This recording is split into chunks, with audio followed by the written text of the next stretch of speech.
Hi friends, welcome back to my kitchen. Today I'm going to be stocking up on some homemade essentials, things that are going to keep us going for the week and just make life a little bit easier.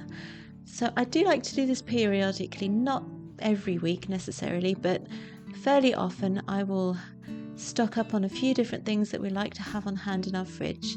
And today I'm going to be concentrating on fermented goods because we had some illness over the holidays and we're still recovering from that, so we really need to stock up on those probiotics. So today I'm going to be making yogurt, I'm going to be making sauerkraut, as well as some mayonnaise, some salad dressing and some snacks for my boys that are gluten-free. And I was wondering, do you like to do kitchen restocks like this? Do you like to stock up on bread or on bone broth or yogurt? What are the different kinds of things that you like to have on hand that you make regularly to keep your kitchen running? Let me know in the comments below. So today I wanted to make the video as realistic as possible. So it's not going to be particularly aesthetic. I'm afraid I have trouble making mayonnaise look good in a jar. You'll just have to bear with me on that.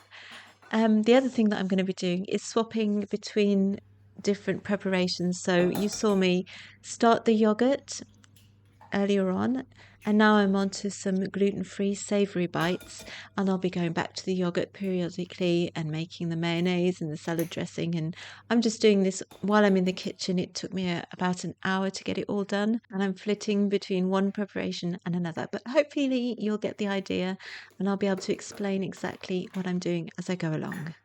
The first thing that you saw me get started was the milk for the yogurt. So the milk is what they call microfiltered.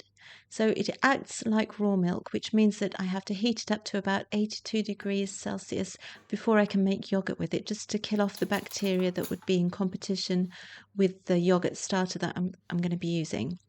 So that's heating up, and in the meantime I'm getting started on these low-carb savoury bites. Now this is a new recipe on the blog and it's based on the GAPS muffin. So I'm using 2.5 cups of almond flour. I'm using, I think it's 1/3 cup of avocado oil, 3 eggs, and to that I'm going to be adding some salt, some mustard, some herbs, and you can also add garlic. I didn't do that this time, but it tastes really good with fresh garlic. If you can eat cheese, you can add some of that too. That would be really excellent.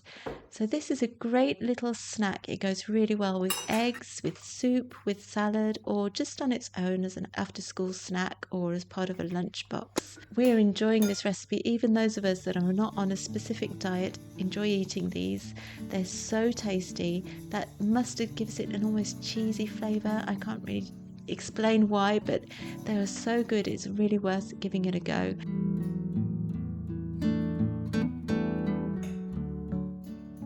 As you can see, it comes together really quickly. Mixing it is an absolute breeze. The thing that takes a little bit of time is making these tiny muffins here. So my mini muffin tin is really very, very small, but actually I really like that. I like having the bite-sized muffins. You can do them bigger, but in that case you would have to cook them for longer. These cook at 180 degrees Celsius for about 15 minutes. So you want to take them out when they're just golden brown, not too brown because otherwise they'll be too dry, and they still need to be quite moist in the center. I like to use a skewer to just check that they're done. If you don't have a mini muffin tin, you can also make balls with a cookie scoop. I would take the smallest one possible, and you just flatten them with a fork, and they cook in the oven for about, I would say, maybe 12 to 15 minutes. Just keep an eye on them because again, you don't want them to get too brown and you don't want them to dry out.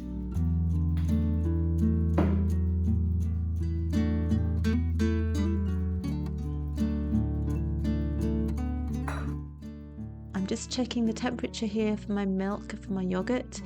It had come up to temperature, so I've removed the insert of the instant pot and I put it in water in the sink just so that it will cool down quicker.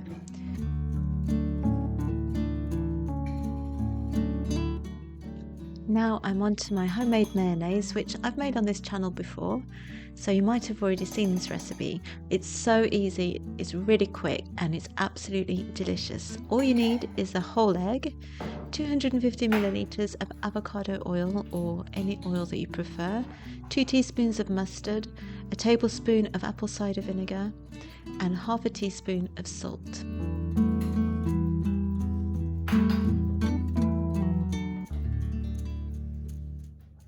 I use an immersion blender just because it's so easy. It's really no fail. If you put enough oil in there, you can't really go wrong. All you have to do is make sure that the immersion blender is right down the bottom so that it mixes up the egg first, and then you pull it up really slowly so that it incorporates the oil a little bit at a time. It's very easy, believe me. Give it a go, you can't mess this up.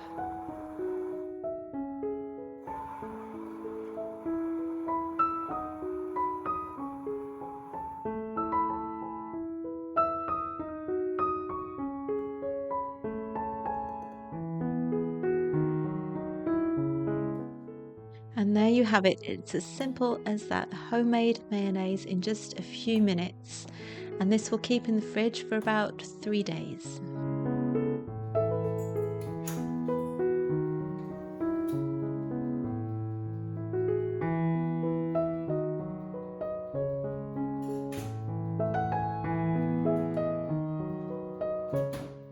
Now it's time to take these savoury mini bites out of the oven.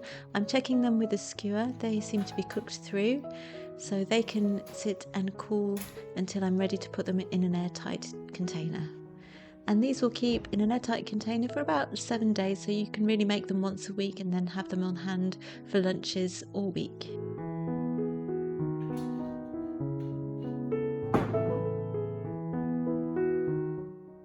Another thing that we make very regularly is salad dressing, and I just use a really simple method for this. There's about 200 milliliters of oil there. You can use whichever oil you like. I don't like to make it with only olive oil. I find that the taste is a bit too strong. And I'm going to put 2 tablespoons of apple cider vinegar in here, about a tablespoon of mustard, and then I'm going to add some dried herbs and some garlic powder, as well as some salt. I just mix that up with a fork, give it a shake in the jar, and there you have a very simple, very tasty and healthy salad dressing.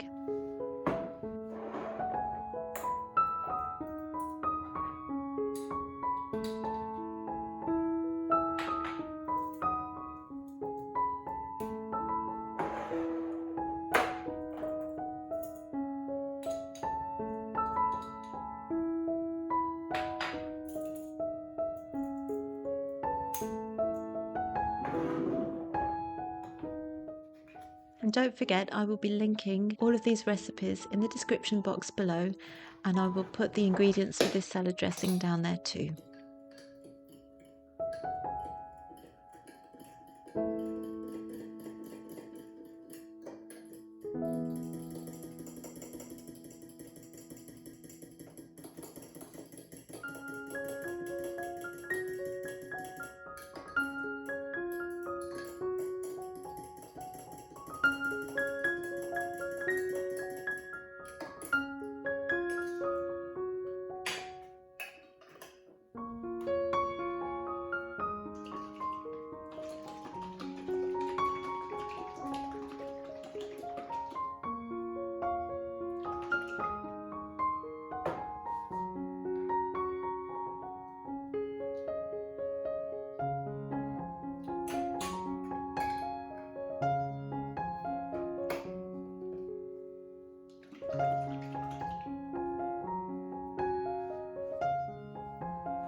Okay, so now I'm back on the yogurt.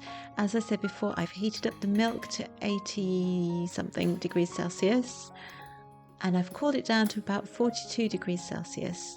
And now it's at the right temperature for me to add the yogurt starter. So I'm adding 1 tablespoon of yogurt per litre of milk. So the 3 litres of milk in there, I'm adding 3 tablespoons of yogurt.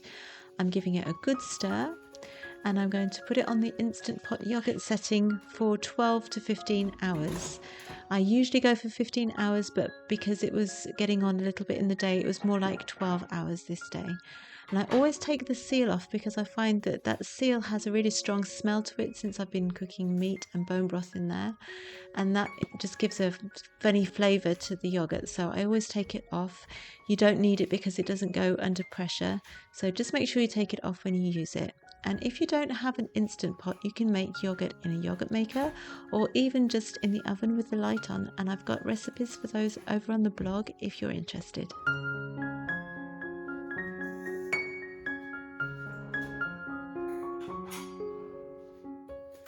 The last thing I'm making today is some sauerkraut, which is just fermented cabbage. So I've chosen a white cabbage. I'm taking off the outer leaves, which I'm going to use to make sure that the cabbage stays under the brine. And the rest I'm going to cut up as thinly as I can with a knife. Now, sometimes I make several heads of cabbage at once, and in that case, I will usually get my food processor out just to make the process a bit easier. But because I'm only doing one today, I'm just using my knife, and it's going to be more of a thickly cut cabbage this time.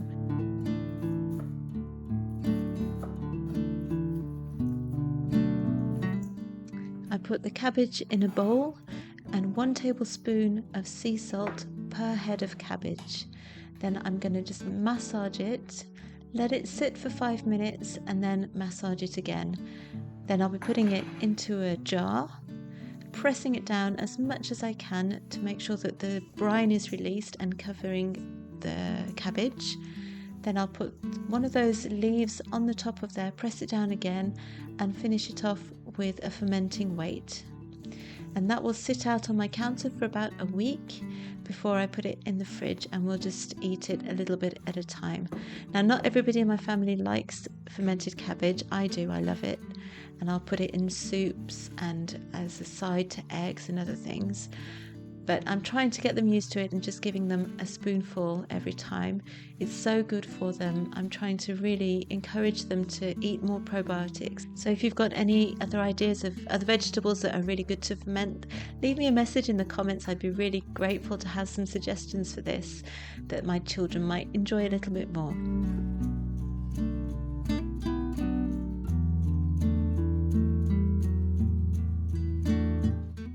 So that's it for today.